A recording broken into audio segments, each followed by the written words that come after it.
أعوذ بالله من الشيطان الرجيم بسم الله الرحمن الرحيم السلام عليكم ورحمة الله وبركاته الحمد لله رب العالمين والصلاة والسلام على أشرف الأنبياء والمرسلين وعلى آله وصحبه أجمعين قال رب اشرح لي صدري ويسر لي أمري واحلل عقدة من لساني يفقهوا قولي أما بعد اللهم افتح علينا حكمتك وانشر علينا من خزائن رحمتك يا أرحم الراحمين. Alhamdulillah, pertama-tamanya marilah sama-sama kita memperbanyakkan rasa kesyukuran kepada Allah Subhanahu wa taala kerana telah memberikan kepada kita semua satu rezeki, satu peluang yang mana keberadaan muslimin dan muslimat, adik-adik yang dirahmati Allah Subhanahu wa taala pada malam ini di Kompleks Islam Yusim ini, tidak semua yang mengecapi, tidak semua yang mampu memperolehi peluang dan juga rezeki yang mana diperolehi pada malam ini, iaitulah duduk di sebuah taman-taman syurga yang disebutkan oleh Nabi sallallahu alaihi wasallam. Dan juga moga-moga dengan kehadiran muslimin dan muslimat yang dirahmati Allah Subhanahu wa taala pada malam ini, Allah Subhanahu wa taala akan memudahkan jalan-jalan untuk kita masuk melangkah ke syurga Allah Subhanahu wa taala. Kerana itulah tujuan dihidupkan kita ke muka bumi ini adalah untuk kita kembali kepada Allah Subhanahu wa taala. Seperti mana sabda Nabi sallallahu alaihi wasallam, "Man salaka tariqan yaltamisu fihi ilman, sahalallahu lahu tariqan ila al-jannah, wa majtama'a qauman fi baitin min buyutillah yatluna kitaballah wa yatadarasunahu bainahum illa nazalat alaihim as-sakinah wa ghashiyihim ar-rahmah wa khaffatuhumul malaikah wa dzakkarhumullah fi man 'indah." Barang siapa yang menempuh satu jalan untuk menuntut ilmu, ya, seperti mana yang kita buat sekarang inilah, menuntut ilmu. Menuntut ilmu ni dia tidak semestinya kita duduk di dalam dewan kuliah. Kita sebenarnya membaca buku dikira menuntut ilmu. Kita duduk dalam kuliah-kuliah maghrib juga termasuk dalam salah satu cara untuk kita menuntut ilmu. Maka Nabi sallallahu alaihi wasallam bersabda, barang siapa yang menempuh satu jalan, kan, daripada KK1 tadi tu, daripada KK1 berjalan naik bukit. Senang ke susah nak naik atas bukit ni? Nak tanya ni jalan KK1. Senang ke susah? Senang. Susah, kan? Sebab tu tak ramai yang boleh datang. Sebab orang kata mujahadah nak datang ke sini tu hanya orang yang terpilih sahaja, iaitu tuan-tuan semua yang hadir pada malam ini. Jadi siapa yang menempuh satu jalan untuk menuntut ilmu, maka Allah Subhanahu wa taala akan memudahkan baginya jalan untuk ke syurga. Allahu Rabbi. Apa lagi yang kita nak selain ditawarkan oleh Allah Subhanahu wa taala jalan yang mudah untuk ke syurga? Tidaklah satu kumpulan berkumpul di dalam sebuah rumah di antara rumah-rumah Allah, iaitu membaca kitab Allah, iaitu Al-Quran, dan mempelajarinya sesama mereka, melainkan akan turun kepada mereka sakinah, ketenangan. Allahu Rabbi. Datang ke masjid, datang ke rumah Allah, datang ke surau, walaupun tak dengar majlis ilmu, baca Quran sahaja, Allah Subhanahu wa taala bagi kepada dia sakinah, iaitu ketenangan. Kemudian Nabi sambung lagi, diliputi ke atas mereka rahmat dan dinaungi oleh malaikat, serta Allah Subhanahu wa taala akan menyebut mereka pada malaikat yang berada di sisinya. Ada riwayat yang lain kata, siapa yang duduk dalam majlis ilmu ni, Allah perintahkan malaikat supaya catat nama sesiapa yang duduk dalam majlis ilmu ini, maka serahkan nama pada Allah Subhanahu wa taala, maka akan diampunkan dosa. Didoakan supaya diampunkan dosa sesiapa yang hadir pada majlis ilmu. Allahu Rabbi. Maka besarnya fadilat keberadaan datangnya kita ke majlis ilmu. Walaupun kita duduk, kan, contoh duduk tak dengar pun, tak ada fokus sangat. Kan? Duduk, kadang-kadang tersengguk, kadang-kadang tengok phone. Walaupun tak sepenuhnya mendengar, dapat juga fadilat duduk dalam majlis ilmu. Walaupun kadang-kadang tersengguk, kan? Orang kata memancing. Memancingkan. Biasa memancing kan, turun, lepas tu naik balik. Itu isyarat orang yang tidur. Okay? Jadi walaupun dia duduk sekadar tidur, tetapi masih lagi mendapat pahala ataupun fadilat keberadaan duduk di dalam majlis ilmu. Tapi janganlah pula lepas ni kita datang semata-mata untuk tidur. Sebab ia berkaitan dengan adab. Ia berkaitan dengan adab kita sebagai penuntut ilmu.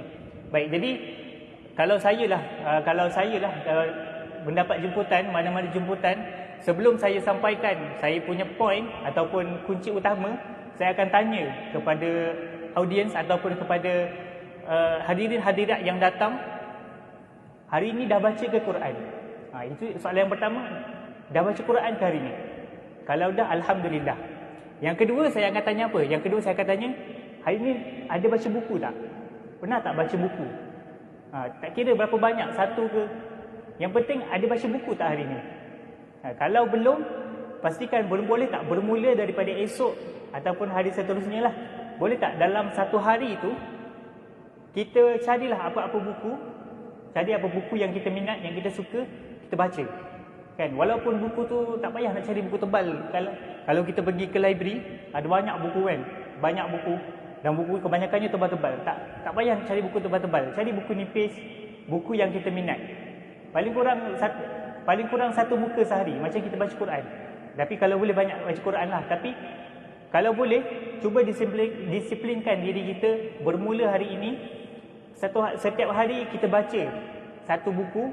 Paling kurang satu muka surat pagi, satu muka surat malam, paling kurang. Sebab apa? Sebab apa saya tekankan supaya adik-adik semua baca buku? Sebab adik-adik semua, kebanyakan kat sini ada adik lah, pelajar tamhidi dan juga pelajar degree lah. Sebab adik-adik semua ni adalah penuntut ilmu. Satu aib bagi penuntut ilmu, kalau mereka mengasingkan diri mereka daripada membaca buku. Lagi-lagilah buku yang berfaedah, kan? Apabila lecturer, pensyarah masuk ke dalam kelas, benda pertama sekali yang akan dibagi sebelum dia bagi course outline tu, mesti akan ada buku, kan? Buku silibus yang akan kita belajar. Apa tujuan bagi buku tu? Supaya dibaca, kan? Jadi sematkanlah dalam hati adik-adik sekalian, muslimin muslimat, sematkanlah dalam hati bahawa membaca ni bukan sekadar hobi. Dulu waktu kita kecil-kecil kan, kalau orang tanya, apa hobi kamu? Hobi saya membaca. Apa hobi kamu? Hobi saya membaca buku. Sebenarnya, membaca buku tu kita tidak boleh dijadikan sebagai hobi. Sebab apa? Membaca buku adalah satu keperluan. Bukan pilihan. Kau nak baca ke? Oh baca. Kau tak nak baca, sudah. Sebab hobi. Hobi kan kita boleh pilih. Ada orang suka main bola. Ada orang tak suka main bola. Itu hobi. Hobi dia suka main bola petang-petang. Ada orang suka main badminton, tak sama. Tapi membaca kita tak boleh jadikan dia sebagai hobi. Kalau kita sematkan membaca buku sebagai hobi, maka kita boleh pilih. Kalau nak exam, tak payah baca buku lah. Tak minat membaca. Jadi, kalau boleh kita sematkan hati kita. Macam mana nak sematkan hati kita supaya rajin membaca buku? Setiap hari baca je satu. Macam kita baca Quran. Setiap hari baca paling kurang satu muka surat. Dan tak payah baca buku fizik, buku kimia. Tak perlu. Itu kena bacalah kalau nak faham. Tapi, andai kata dalam harian tu, kan, nak lama baca buku, tak perlu nak baca buku tu setiap hari. Cari buku-buku motivasi, buku-buku komik M tu bagus. Komik M nampak aje macam budak-budak kan. Tapi sebenarnya komik tu bagus. Dia ada banyak motivasi dalam buku tersebut. Jadi itulah yang pesanan. Sebelum saya sampaikan saya punya point, mana-mana jemputan pun saya mesti akan sampaikan berkaitan dengan buku dan juga membaca. Sebab apa? Dengan buku ini, boleh jadi dengan asbab buku ni dapat membawa kita masuk ke syurga, membaca ke syurga. Sebab apa saya dengar membaca ke syurga? Tak semestinya orang baca buku dia akan masuk syurga, tak. Tetapi boleh jadi dengan asbab dia baca buku-buku yang baik, boleh jadi asbab dia baca tafsir contohnya. Dia baca buku motivasi. Asbab daripada baca buku, dia dapat semangat nak belajar, dapat semangat untuk beribadah, maka asbab buku inilah akan mendorong manusia ataupun seseorang itu untuk masuk ke syurga Allah Subhanahu Wa Taala. Allahu Rabbi. Jadi sebab itulah kalau boleh kita bacalah buku paling kurang satu muka sahaja. Dan juga pada malam ini pun saya sendiri akan berkongsi satu buku, iaitu buku Erti Beragama yang Hilang. Kalau adik-adik semua pernah jumpalah buku ni, ditulis oleh Ustaz Hasrizal Abdul Jamil. Ustaz Hasrizal ni, dia ni tak ada kat Malaysia sekarang ni. Dia seorang guru, tapi bukan di Malaysia. Dia guru di Finland. Finland ni negara, saya tak pasti di berdekatan dengan negara mana, cuma negaranya adalah negara Finland. Berpuluh-puluh tahun berada di negara Finland dan mengajar di sana. Jadi hari tu bulan lepas beliau ada balik ke Malaysia lah untuk memberikan ada satu kursus berkaitan dengan rumah tangga. Jadi kebanyakan buku-buku Ustaz Rizal ni dia banyak memberi motivasi dan juga banyak membuka minda kalau kita baca buku. Ada satu buku yang seakan-akan dengan erti beragama yang hilang ni, yang saya baca, yang saya pegang dan akan saya kongsikan sedikit kepada adik-adik pada malam ni. Ada satu buku namanya Seni Berfikir yang Hilang. Kalau buku ini Erti Beragama yang Hilang, sebelum diterbitkan buku ini ada satu buku iaitu Seni Berfikir yang Hilang. Buku Seni Berfikir yang Hilang tu dia ringkasan ataupun terjemahan dan juga ringkasan daripada kitab Thaqafah Ad-Da'iyah. Thaqafah Ad-Da'iyah yang bermaksud persiapan seorang pendakwah. Kan kalau kita nak menjadi pendakwah, apa persiapan ilmu yang kita kena pelajari? Kita kena pelajari ilmu fiqh dulu ke, ilmu akidah dulu ke, ilmu tafsir dulu ke? Semuanya diceritakan dalam buku Seni Berfikir yang Hilang, ataupun dia ringkasan daripada kitab Thaqafah Ad-Da'iyah. Adapun buku yang saya pegang pada malam ini, buku Erti Beragama yang Hilang ni, merupakan ringkasan dan juga orang mudah katanya syarah lah. Syarah bagi kitab Madza Ya'ni Intimai Lil Islam. Apa erti saya mengenai Islam? Saya rasa adik-adik semua ni rasanya kebanyakannya dah kenal buku Apa Erti Saya Mengenai Islam, betul? Pernah dengar nama buku tu? Apa Erti Saya Mengenai Islam yang ditulis oleh Syekh Dr. Fathi Yakan. Biasanya kalau sekolah-sekolah dulu, kalau ada usrah ataupun perjumpaan, antara modul yang paling famous adalah buku ni lah. Apa Erti Saya Mengenai Islam. Jadinya nak baca buku ni susah, payah. Tak boleh kita nak baca tanpa berguru. Nak baca seorang-seorang memang payah. Maka Ustaz Hazrizal dia mudahkan kita memahami isi-isi dalam buku ini, agar apa yang terkandung dalam buku ini senang untuk kita praktikkan dalam kehidupan seharian kita. Jadi sebab itulah buku ini saya kira buku yang berkualiti. Sebab apa? Dia bukan sahaja ada isi, malah diberikan contoh-contoh yang sesuai dengan kehidupan realiti zaman sekarang yang kita sedang hadapi sekarang ini. Jadi antara tajuk yang saya akan kupas dalam buku ini adalah berkenaan dengan apakah erti kita ni menganut agama Islam. Apakah erti kita ni sebagai umat Islam. Muslimin muslimat adik-adik yang dirahmati Allah Subhanahu Wa Taala. Saya kira semua yang ada di depan saya sekarang ni semuanya orang Islam kan? Sebab semua solat tadi kan? Semua solat 5 waktu, semua baca Quran. Semuanya orang Islam kan? Tapi Islam kita ni, cuba kita muhasabah kembali. Islam kita ini adakah Islam kita ini Islam warisan ataupun memang Islam yang Islam ni, Islam sebetulnya? Adakah kita ini Islam hanya warisan daripada ibu bapa? Sebab apa? Sebab kita ni lahir-lahir IC kita dah Islam. Orang panggil Islam atas IC sahaja. Ataupun kita Islam ini sebab ada sesuatu makna yang kita nampak, sesuatu yang berharga pada agama Islam ini. Cuba kita fikir, kita tanya kembali kita. Sebab kalau tanya Islam, semua orang Islam. Tapi cuba kita fikir kembali, apa erti, apa makna kita ni sebagai orang Islam.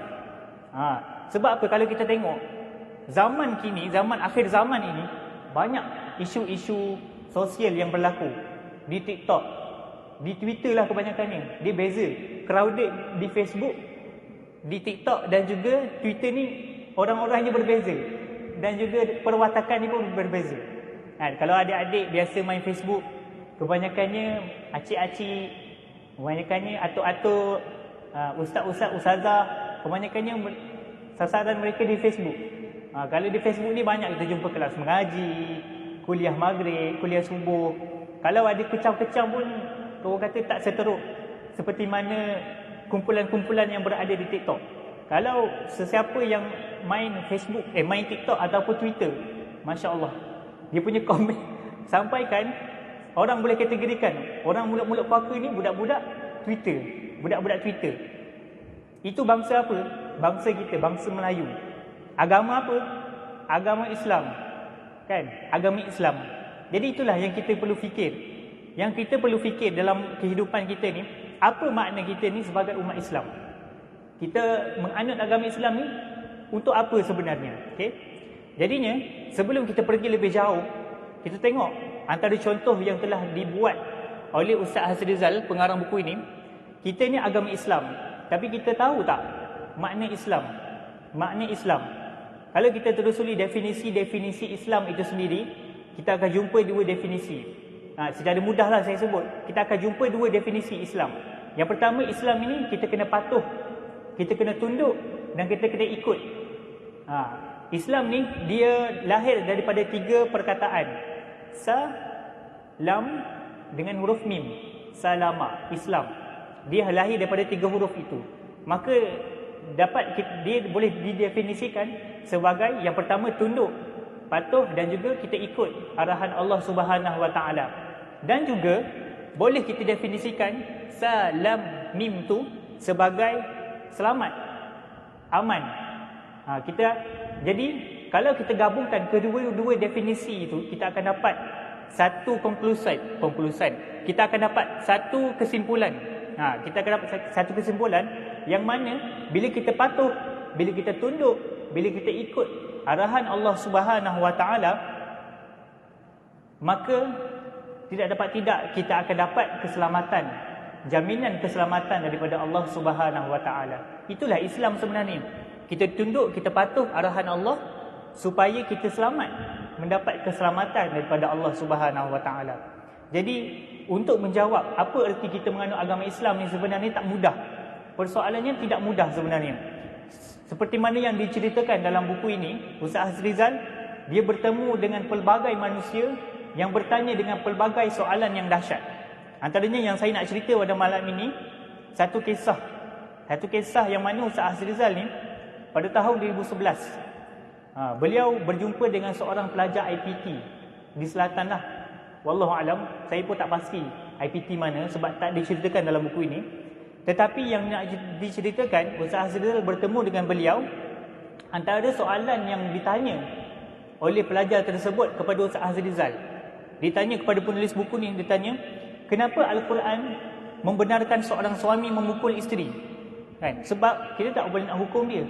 Sebab dia memang betul-betul nak tahu. Dia ni orang Islam, tapi dia tertanya, kenapa ni Al-Quran membenarkan suami pukul isteri? Adakah itu merupakan suatu benda yang kejam? Sebab dia tak tahu apa orang panggil pukulan-pukulan yang sebenar. Kan? Kalau macam kita yang dah belajar, orang yang sudah belajar bagaimana teknik memukul ataupun menegur, mendidik isteri, kita sudah faham. Bukan bermakna memukul, kita ambil batang kayu, kita ambil pistol, kita tembak. Bukan ambil kita batang kayu, kita pukul sampai patah tulang. Bukan. Kita tahu kan, seperti mana yang Nabi kata, menggunakan kain yang nipis dan tidak mencederakan diri. Tetapi orang yang bertanya ini, dia betul-betul nak tahu kenapa Al-Quran membenarkan suami ini memukul isteri. Jadi dia bertanya kepada kawan-kawan dia. Yang kawan-kawan dia ini pun jenis yang tidak ada ilmu. Kawan-kawan dia jenis yang tak ada ilmu. Maka dia bertanya, kan? Lepas tu apa jawapan kawan-kawan dia? Seorang daripada kawannya menjawab, sebab Al-Quran jawab macam tu. Dia tanya, kenapa Al-Quran benarkan suami pukul isteri? Kawan dia yang pertama jawab, sebab Al-Quran jawab macam tu. Betul ke? Betul. Tapi adakah membuka minda orang yang bertanya tersebut? Kan? Itu kawan yang pertama. Dia tanya pula, dia tanya kepada kawan yang lain. Ada seorang kawan ditanya, kenapa Islam membenarkan, kenapa Al-Quran membenarkan suami memukul isteri? Yang seorang lagi ni jawapan dia tidak dapat diduga. Apa kata kawan seorang lagi? kau pergi umrah. Kau pergi umrah, kau akan dapat jawapannya. Lalu orang yang bertanya ni, dia pun dengan lurus ni dia pergi ikut. Dia pergi menjalani umrah di Mekah. Sampai-sampai di Mekah, apa yang dia nampak?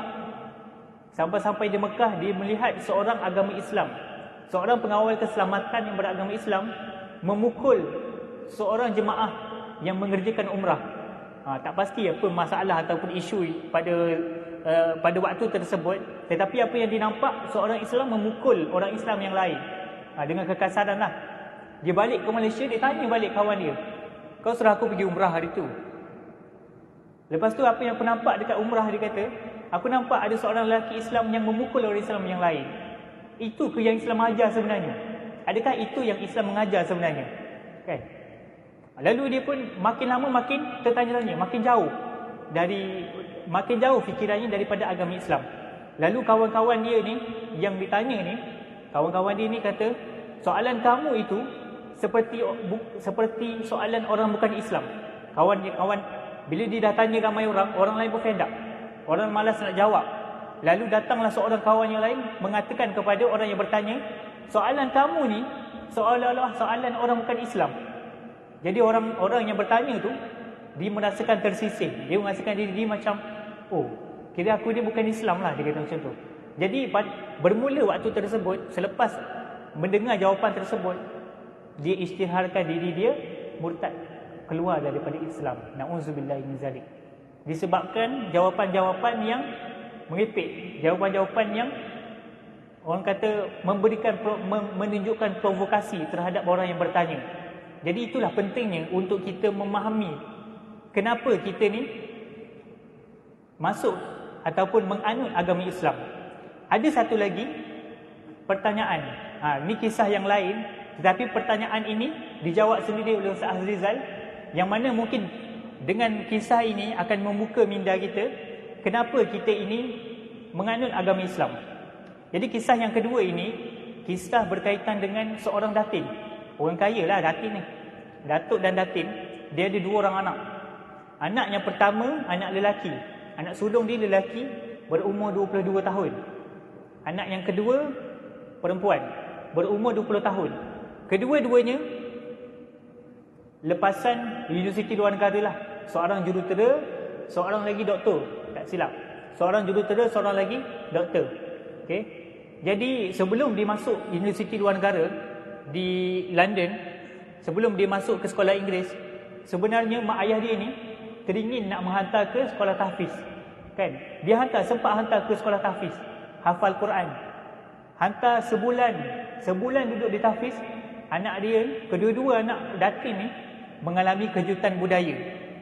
Bayangkan orang kaya tiba-tiba nak duduk di pusat tahfiz. Pusat tahfiz bukannya macam rumah orang kaya, kan? Makan pun kena beratur. Duduk di tahfiz, makan dalam-dalam. Macam saya dulu duduk di tahfiz 5 tahun, makan dalam-dalam, kan? Lepas tu makanan dia bukannya makan macam makanan orang kaya, makan sekadar cukup, kan? Jadi manalah boleh tahan orang-orang kaya ni duduk di sekolah tahfiz. Maka tak tahan, kejutan budaya dipindahkan ke sekolah Inggeris di luar negara. Maka pada waktu itu dia balik ke Malaysia, cuti balik ke Malaysia. Pada waktu itu datin ni dia ada krisis, ada konflik dengan anak dia ni. Anak dia tak nak bertegur dengan datin ni, dengan mak dia. Lalu mak dia ni pelik, kenapa anak aku ni berubah? Sebab apa? Bila duduk di negara barat, maka dia pun akan terikut dengan cara barat. Fikiran kita pun akan terikut dengan fikiran barat. Sebab itulah tindakan kita ni dipengaruhi dengan apa yang kita dengar, dengan apa yang kita baca, dengan siapa yang kita berkawan, dengan persekitaran kita.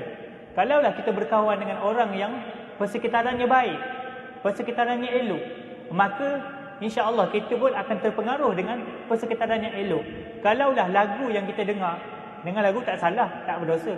Kalaulah lagu yang kita dengar memberikan kepada kita motivasi, memberikan kepada kita satu ketenangan, kan? Apa yang kita dengar memberikan kepada kita ketenangan, maka itulah yang sebaiknya.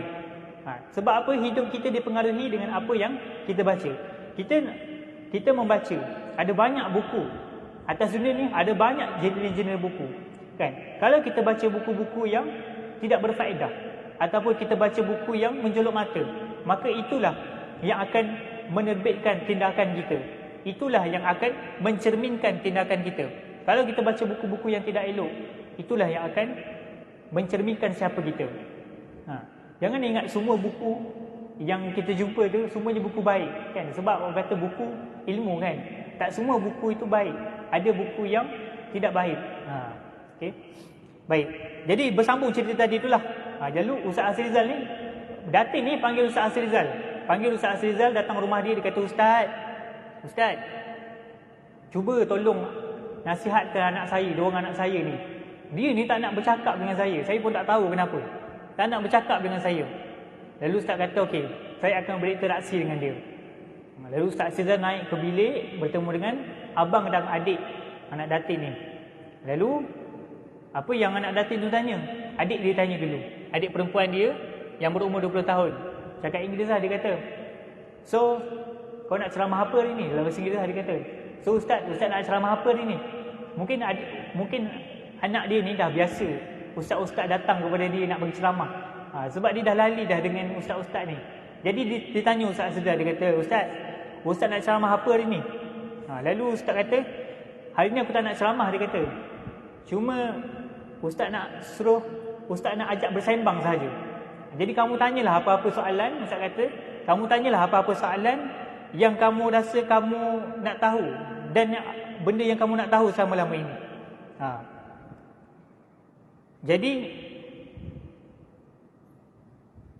Okey, baik. Jadi soalan yang pertama yang si adik ni bertanya, dia kata, saya nak tanya pendapat ustaz tentang pemakaian tudung, dia tanya. Sebab apa? Sebab si adik ni, perempuan ni, dia kata, saya tak percaya dengan kewajipan memakai tudung, dia kata. Sebab dia duduk di luar negara, majoritinya tidak memakai tudung. Majoritinya bukan Islam. Jadi dia tanya pendapat ustaz, apa pendapat ustaz dengan memakai tudung ni? Saya rasa macam tak wajib pun pakai tudung tu, dia kata macam tu. Dia tanya Ustaz Asrizal terkedu dengan soalan sedemikian. Apa kata ustaz? Ustaz kata, okey, saya tangguh dulu jawapannya. So, kita pergi ke soalan lain. Soalan lain, ustaz tanya. Okey, soalan yang kedua dia tanya,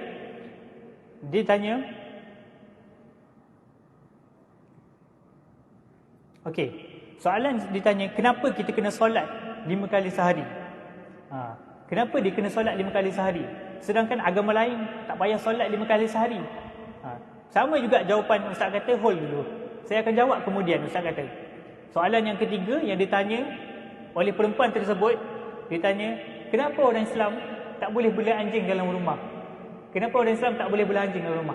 Abang dia yang mendengar soalan tersebut tu terkejut. Adik aku ni nak bela anjing ke apa dalam rumah? Tapi jawapan Ustaz Asrizal, jawapannya sama sahaja. Jawapannya ustaz kata, tunggu, saya akan jawab kemudian.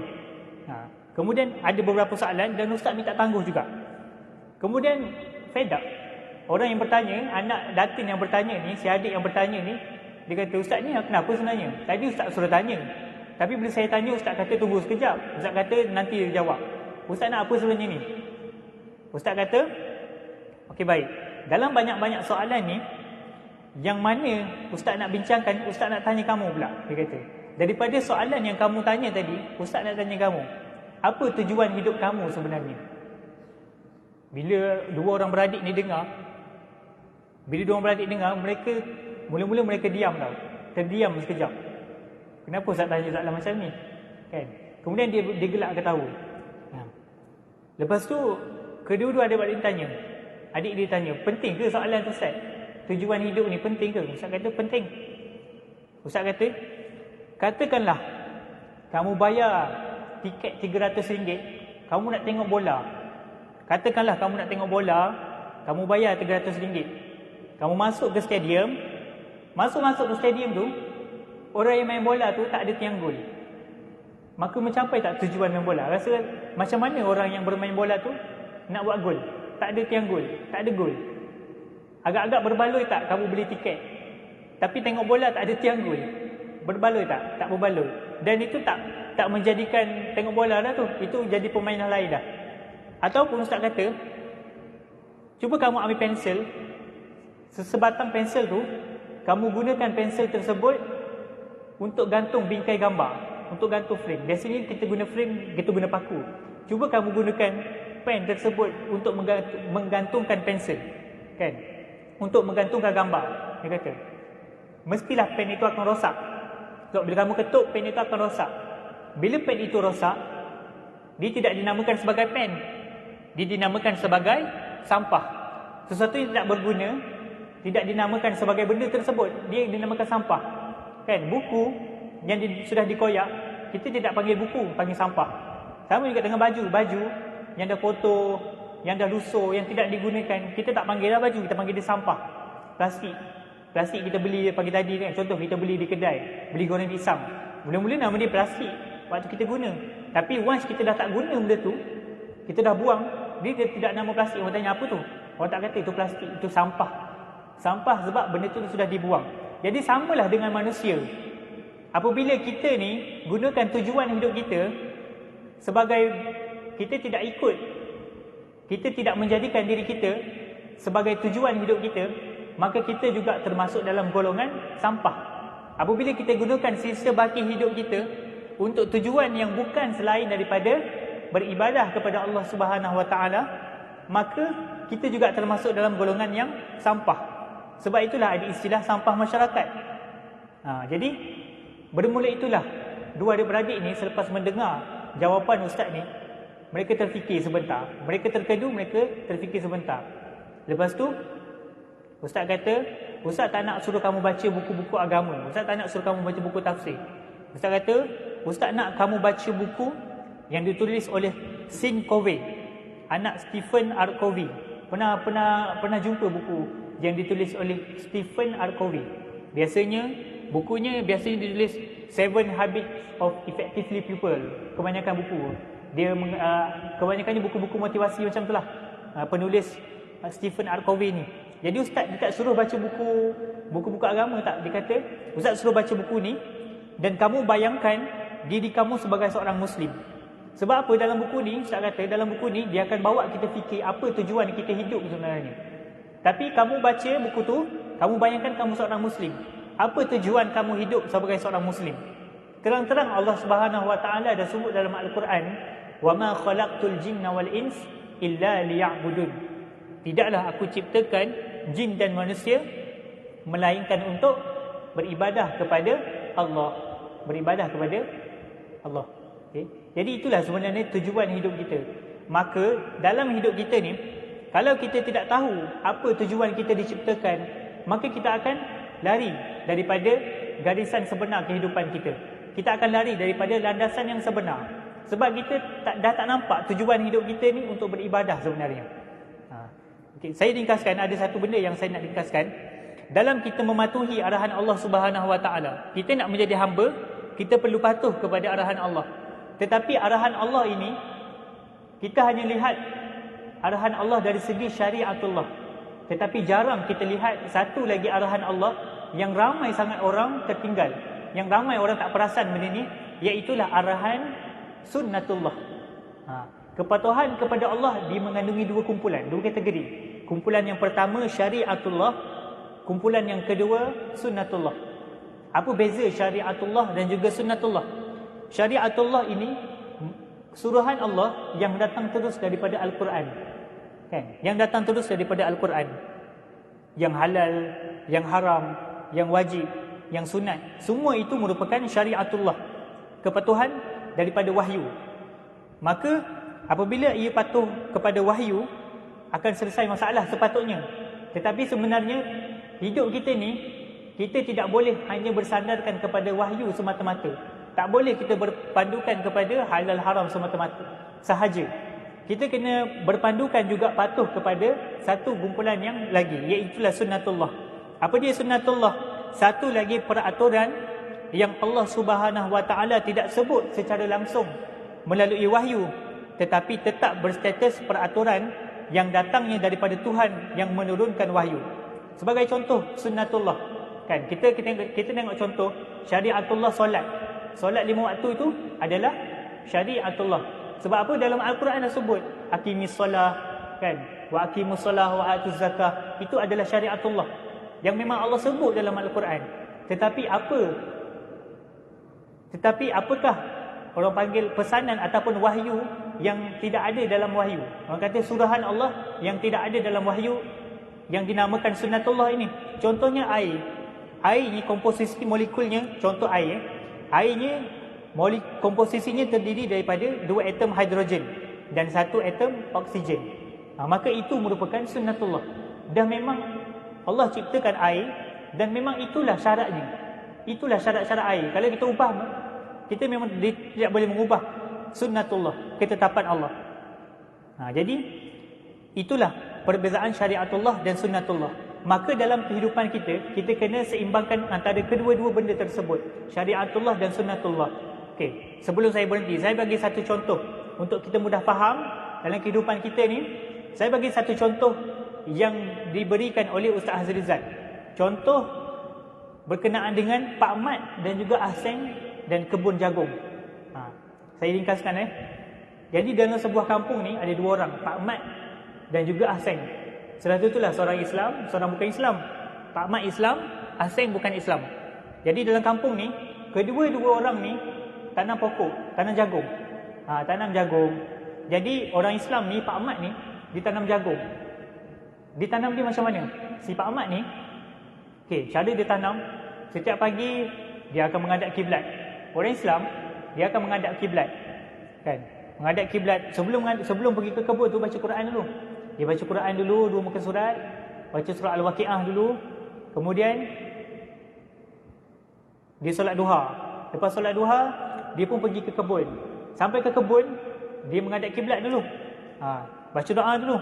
Kemudian dia pun tanamlah jagung. Macam mana dia tanam? Dia ambil benih jagung, dicampak ke tanah dan dipijak-pijak. Lepas tu dia siram. Sampai pukul 12 tengah hari, dia pun balik. Dia pun solat zuhur di masjid. Itu cara Pak Mat, orang Islam. Bagaimana orang Islam menguruskan kebun dia. Ada pun seorang lagi, Ahseng, yang bukan Islam ni. Macam mana? Kita bayangkanlah, si Ahseng ni bukan Islam ni adalah sejahat-jahat manusia dalam kampung tu. Orang bukan Islam. Apa kejahatan dia tak pernah buat? Judi, minum arak, apa dia tak pernah buat?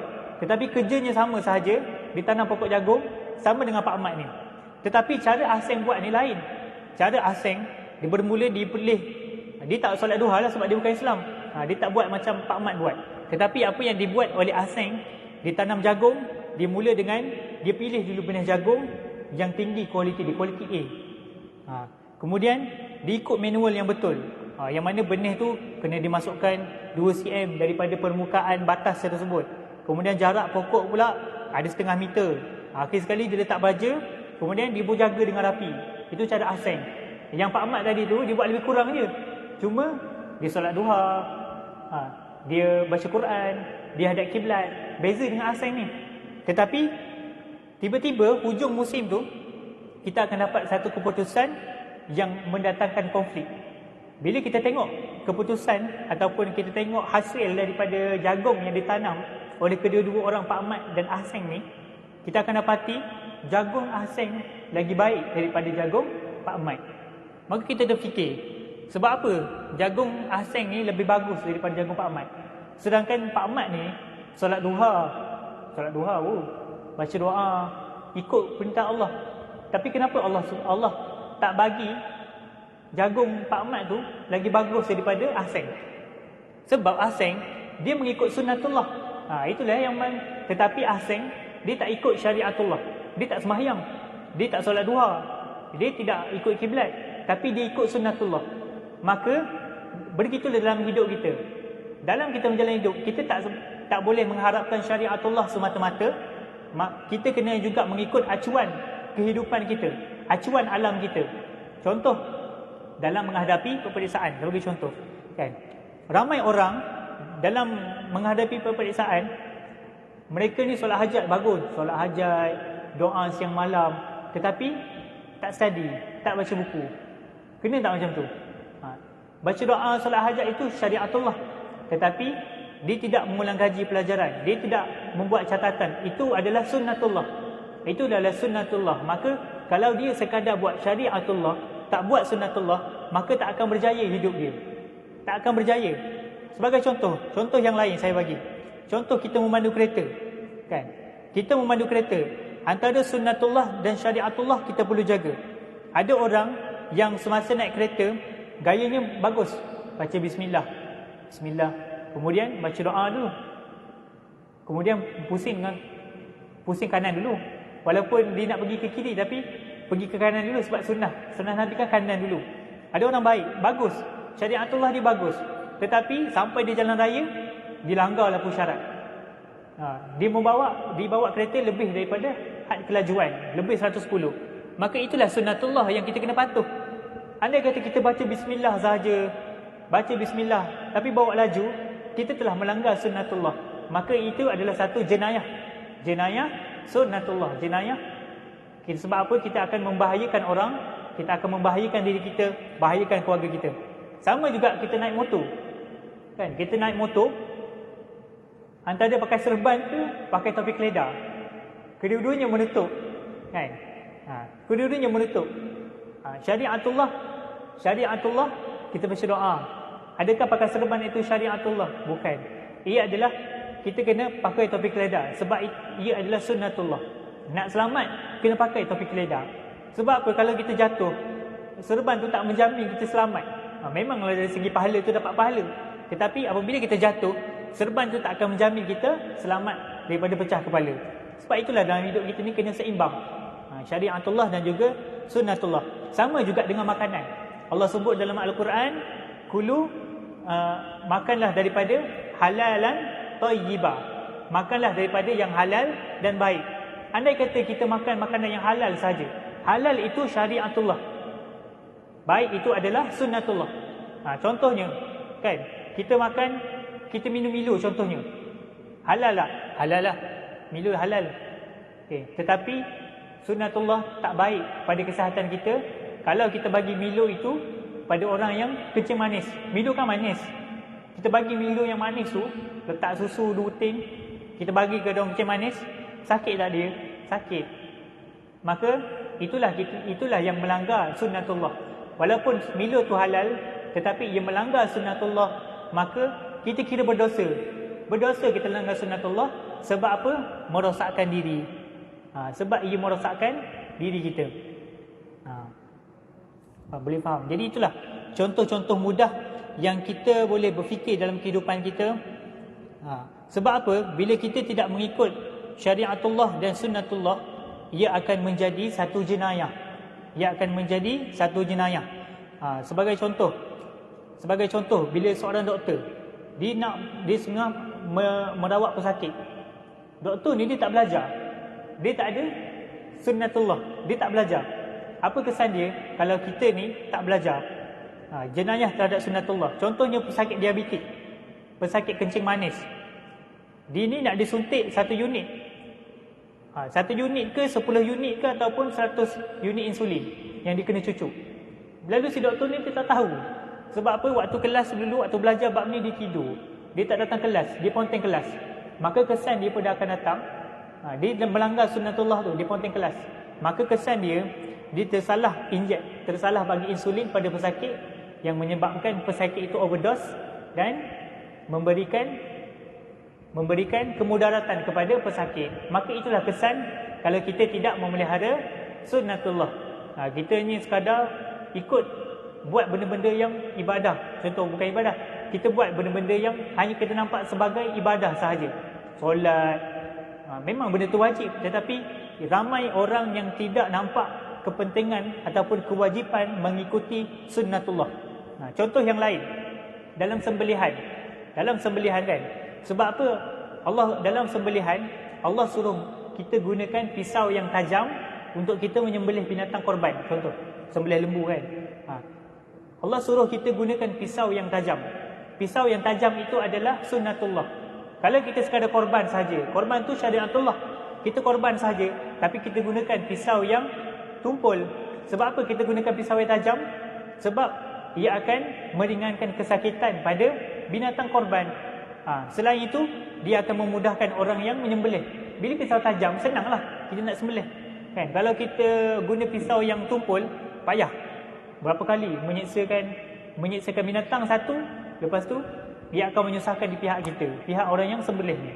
Maka itulah sebenarnya tujuan syariatullah dan sunnatullah adalah untuk menyatukan dalam kita punya kehidupan kita supaya kehidupan kita ni dapat hasil yang berkualiti.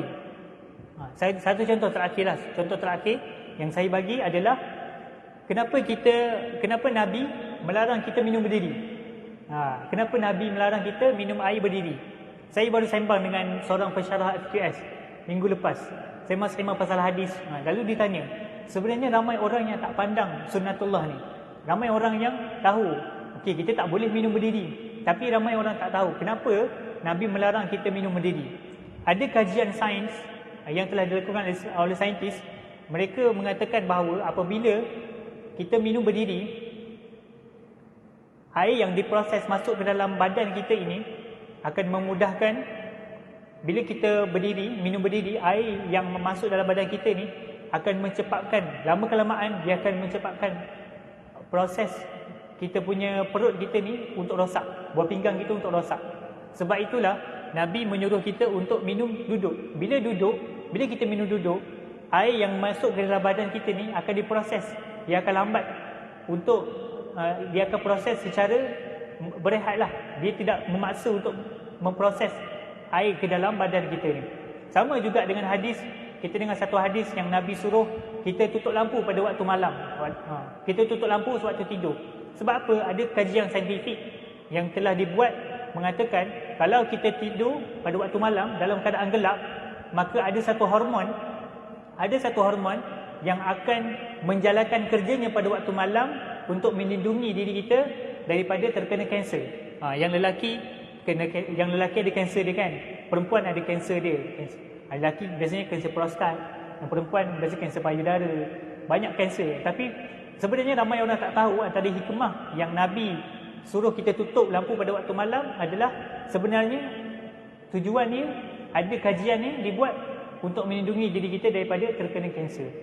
Jadi itulah sedikit sebanyak yang saya kongsikan kepada adik-adik muslimin muslimat yang dirahmati Allah pada malam ini. Jadi konklusinya pada malam ini daripada buku yang telah dikongsikan ini adalah dalam hidup kita, kita perlu berfikir yang kita ini adalah seorang hamba. Bila orang tanya kita, kamu siapa? Kita mesti akan jawab, saya Amirul, saya Hasrizal, saya Aiman. Kita tidak sedar yang sebenarnya kita ialah Abdullah, hamba Allah. Jadi bila kita sedar hakikat diri kita sebagai hamba, maka kita akan nampak apa yang kita perlu buat. Apa tujuan kita sebenarnya, kita hidup ni. Kenapa kita kena solat? Kenapa kena pakai tudung? Kenapa kita kena keluarkan zakat? Sebab kita hamba. Sebab kita akan balik kepada Allah Subhanahu Wa Taala dan kita nak kejar syurga Allah Subhanahu Wa Taala. Jadi itulah konklusinya. Kalau adik-adik semua nak tahu lebih lanjut, nak faham lebih lanjut, nak berfikir lebih lanjut, carilah buku ni. Irtibat Agama Yang Hilang ni, bacalah dengan hati yang terbuka, insya-Allah. Adik-adik akan lebih faham, adik-adik akan lebih berfikir kenapa kita diciptakan di atas muka bumi ini, kenapa kita dilahirkan sebagai Islam. Okay? Jadi setakat itu saja daripada saya. Wallahu a'lam. Assalamualaikum warahmatullahi wabarakatuh. Bismillahirrahmanirrahim. Alhamdulillahirabbil alamin. Wassalatu wassalamu ala asyrafil mursalin wa ala alihi wa sahbihi ajma'in. Allahumma inna nas'aluka ilman nafi'a wa rizqan halalan tayyiba wa amalan salihan mutaqabbala. Rabbana atina fid dunya hasanah fil akhirati hasanah wa qina adzaban nar. Wa sallallahu ala sayyidina Muhammad wa ala alihi wa sahbihi wa baraka wa sallam. Walhamdulillahirabbil alamin.